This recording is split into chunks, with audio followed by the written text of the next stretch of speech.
Ako'y may nakilala sa social media.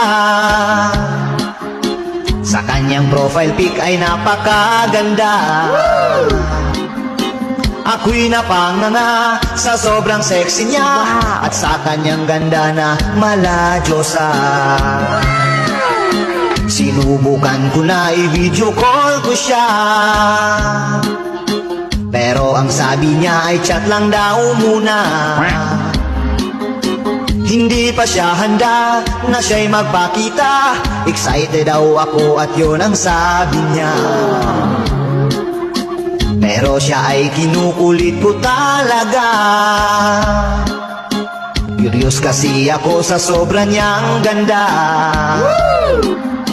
Nung pumayag na siya at siya'y nagpakita, ako ay nabigla at natulala. At ang tanong ko ay, ikaw ba to? Ang ganda mo kasi sa profile mo. Wow! Nabudol na naman pala ako.